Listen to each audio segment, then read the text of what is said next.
Are the Salt Lord's Scuttlers any good? This is the Vampire Coast Deck Droppers Bombers Regiment of Renown. Do not click away!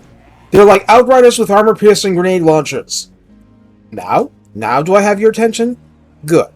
Recruited for 750 gold and 188 per turn, and requiring the defeat of a rogue navy to be able to recruit in the first place, on Ultra this gets you 24 entities with 4,416 health between them, for 184 each. But it'll feel really flimsy if the enemy gets good missile hits in. Armor is 15, leadership is a shaky 50, speed is 80, charge speed is a shockingly low 52 because they have to slow down a lot to do this. Melee attack is 34 and melee defense 29, basically because of being rank 9. Weapon strength and charge bonus are equal to the regular bombers, 26 and 16 respectively, but that's not what's critical. Ranged gives you 7 salvos of ammo default, with a range of the same 60 meters. Missile damage is listed as 32, and attacks are 1, flaming, and 2, armor sundering, reducing enemy armor by 30 for 10 seconds per contact. I emphasize this applies solely to the ranged attack. Contact inflicts 1 AP, 1 point of damage, but each explosion does 10 base damage, 26 armor piercing, and has a 3 meter radius per explosion, obviously with 24 max grenades being shot. Rank 9 grants a reduced reload time, 11.48 seconds before any further alteration, and total accuracy is 43 as a result.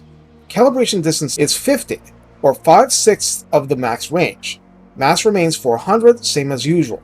You get the usual undead effects, causes fear, and black powder aplenty. Note that this should apply bonus damage to your first 2 salvos.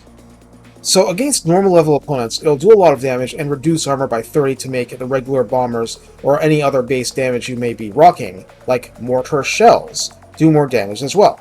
Against something like dwarfs, where regular bombers would be near completely useless unless you're targeting artillery maybe or slayers definitely, you will do a lot of damage and hopefully weaken targets enough for a few follow-up hits too. Deck droppers are the outcast of the roster in general, but since this is otherwise fairly short, let it be noted Haunting Horror adds up to 8% missile strength, and Masterly Splicing provides this rank 9 Regiment of Renown leadership plus 8, speed plus 10%, and melee defense plus 5. The tech tree is such a mess that I don't recommend trying to consciously boost deck droppers.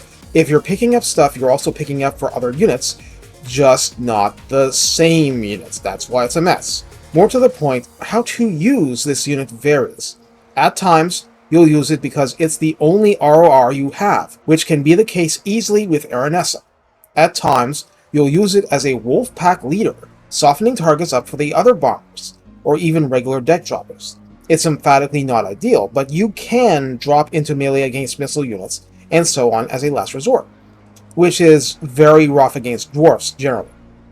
On the other hand, its ranged attack is so powerful, even against elite, tightly packed infantry units with high armor, and disregards shields. You can in all seriousness send it to obliterate Dragon Guard, or Blackguard, or Phoenix Guard. Oh, wait, they have flame resistance, so that'll be harder.